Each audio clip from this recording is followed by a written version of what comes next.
Long before Columbus came to America, there were people already living here. They lived in villages and on farms, and they grew corn.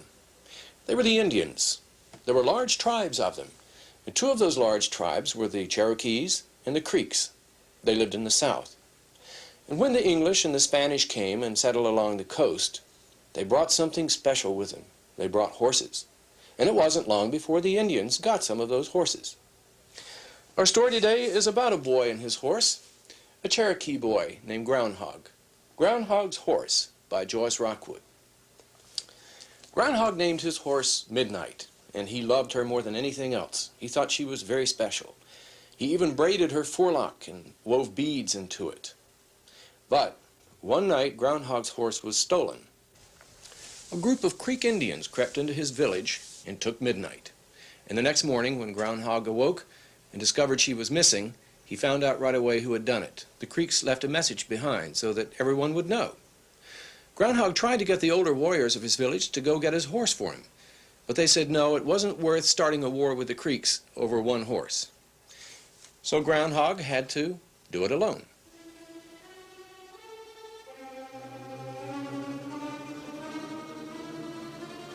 He looked up at the night sky. There was too much moonlight. A few clouds moved slowly, drifting beneath the stars. He would have to wait for one of them to cover the moon and darken things up a bit. So he squatted down and waited, watching the sky and worrying that dawn would arrive before he could get away. But at last a cloud came and moved across the moon, and everything was pitch black. "Here I come, Midnight," he whispered, as he rose and sprinted out across the open space, stooping low, running as lightly, as noiselessly as he could. The tasseled cornstalks, cool and dark, closed in around his head, and Groundhog ran on, leaving Frogtown behind. Coming out of the cornfield, Groundhog turned onto the path that ran south along the river. It was the path to Rabbit Town. That was all he knew. He had no idea how far he would have to go. Birdtown was the last Cherokee town before Creek Country. He would have to pass it, but then what? Would Rabbit Town be the first Creek town he came to, or the second, or the third? How would he know which town it was? Midnight would be there, Groundhog finally decided. That was how he would know. The cloud that had covered the moon had been joined by others. It was dark, too dark, with no moonlight on the path. As he trotted along in the darkness, Groundhog began to feel frightened. Who knew what was hiding in the blackness? Bears? Cougars? Creeks? There could be a Creek warrior behind every tree. A huge war party. Maybe they were watching him as he got farther and farther away from home. Maybe they're watching him, laughing to themselves because he was moving into their trap. Groundhog began to run faster, looking from one side to the other, straining to see into the darkness. Suddenly he heard a sound. Glancing back, he thought he saw a man stepping from the shadows. He gasped and ran harder, as fast as he could. A dark form stepped into his path. He crashed into the unmoving chest of a warrior. Strong arms grasped him, and he struggled, kicking and pulling, trying to get away. "Whoa, whoa," said the warrior. Groundhog felt the man's big hands feeling him up and down his arms and chest. "What is this?" asked the warrior. "A puny man or just a boy?" "A boy," gasped Groundhog. "What did you say?" "A boy." "You're speaking Cherokee." "So are you." The two arms relaxed their hold. In the darkness, a face leaned down and peered closely into his. "I'm a Cherokee like you are," said Groundhog in a rush of relief. "So it seems," said the warrior. "I'm sorry to scare you like that. We thought you were a Creek stumbling into our camp." As Groundhog wondered who he was, two other warriors stepped out of the darkness. "What are you doing out here in the dark at night, little brother?" one of the warriors asked. Well, Groundhog could barely see him, but he could tell by the way they talked that they were over-hill Cherokees from the other side of the mountains. "Well," Groundhog said, stalling for time as he tried to invent an answer. He was afraid they would take him home if he told the truth. "Are you lost?" asked the third warrior. "Yes," lied Groundhog. "I'm lost." "Well, how did that happen?" Were you traveling with your family?" "Yes, I was traveling with my family." "And you got separated?" Yes, a Creek war party came. Did your people get killed? No. Now Groundhog began to get tangled in his story. Just separated. We all ran different ways. The Creeks chased me for a long time, but I finally lost them. I went back to find my family, but they were gone. I guess they went on home. Probably thought you'd been captured, said one of the warriors. Maybe. Well, you must be from Birdtown. You're headed in that direction. Yes, from Birdtown. But I thought you said you were lost. Well, I mean, in a way I'm lost. But I know where I am. What I mean to say is I'm lost from my family. Well, we'll take you home in our dugout canoe. It'll save you a lot of walking. We're camping here till the sun rises, and it ought to be coming up any time now. Groundhog was lucky that those were Cherokee warriors. If they had been Creek warriors, he would have been in deep trouble. And they didn't believe his story one bit. They finally got him to tell the truth. And when he did, they told him what he was trying to do was very dangerous. However, they would take him with them in their canoe down the river. Not only that, they would take him right to the Creek village.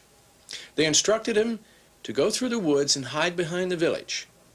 And when he decided to steal his horse, if anyone chased close behind, not to try to go back upriver, but to head straight north into the mountains, a very dangerous territory, but the safest way to get away. So trying to remember everything that the Cherokee warriors told him, Groundhog went through the woods and came up behind the Creek village. There he found a tree where he could hide and look over the cornfield into the village and watch until it got dark. He was waiting for just the right minute to make his move. Groundhog climbed down from his lookout tree and poked around until he found a nice dry hickory log. The bark was loose but not rotten. He broke off a piece. Moving into a spot of moonlight, he took out his knife and began carving a picture message on the smooth inner side of the bark. He could not see very well, and his hands were sweaty and a little shaky. But even under the best of conditions, he was not a good artist. He hoped the Creeks would be able to read his scratchings and understand that a Cherokee warrior from Frogtown had stolen Midnight while all the town slept, including the dogs. The message tablet made Groundhog feel better. Looking at it gave him courage.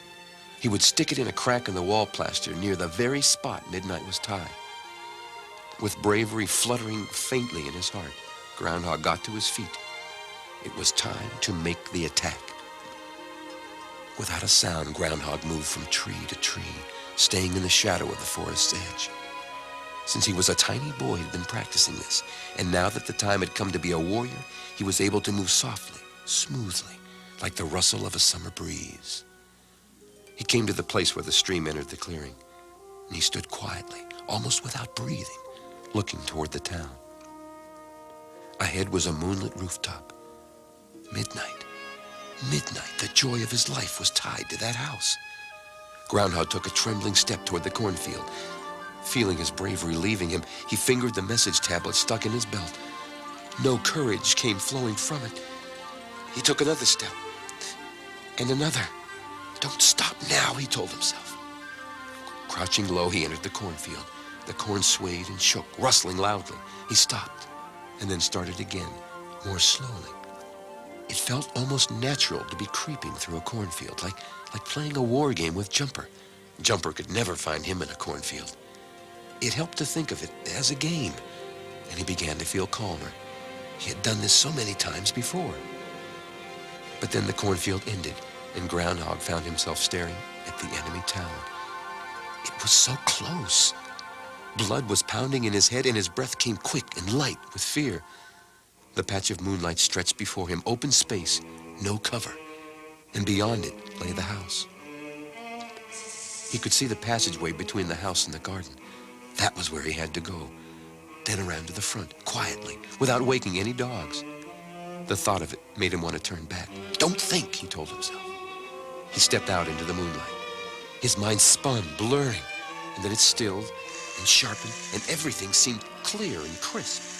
It was like a dream with no sounds. He could barely feel his feet touch the ground, and nothing seemed real as he moved silently through the moonlight. He reached the back of the house without making a sound.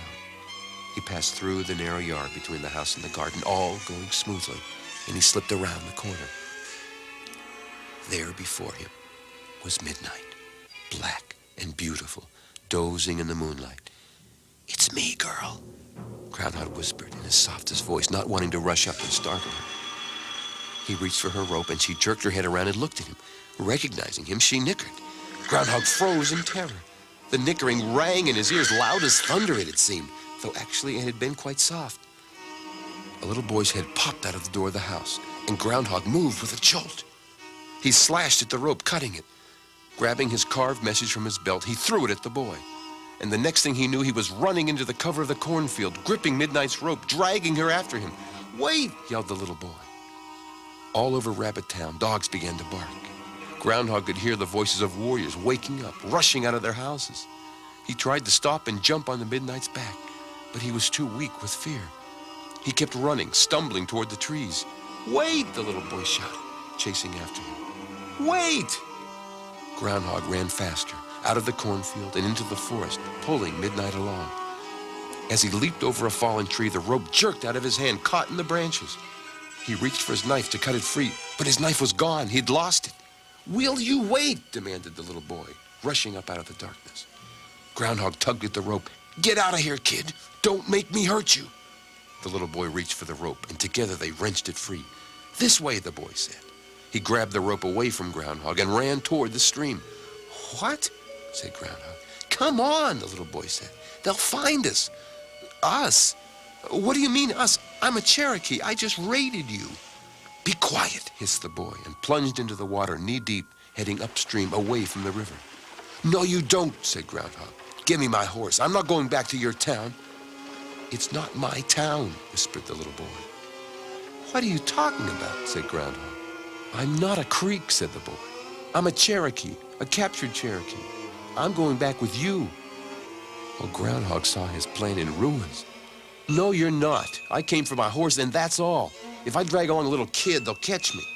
"Well, they'll catch you anyway if you don't come with me. I know where to hide. I've planned this out 100 times. He had jumped on the Midnight's back and was reaching down a hand to Groundhog. "This is crazy," muttered Groundhog, waving his hand away. But not too far behind, he heard the shouts of warriors. Without another word, he jumped up behind the boy, sprawling belly first across Midnight's rump. As he pulled himself into a sitting position, Midnight kept a steady pace upstream, her tracks hidden in the flowing water. "They won't look for us this way. It's the opposite way from Cherokee country. They'll head for the river trail instead." The two boys rode on in silence. The town noises faded behind them until all they could hear was the soft, wet clopping of Midnight's hooves on the rocky creek bottom and the sounds of darkness, frogs and locusts and night breezes. It was very important to Groundhog to leave that message so that the Creeks would know that a Cherokee boy was brave enough to come to their village and take back his horse. Of course, he didn't know he was going to have to also be brave enough to take a kid along with him, too. And what's more, with the warriors right behind them, they're going to have to go through the mountains. Now, Groundhog's father had told him about all kinds of terrible and mysterious things that happened in the mountains. I'll let you read what happens next. Groundhog's Horse by Joyce Rockwood.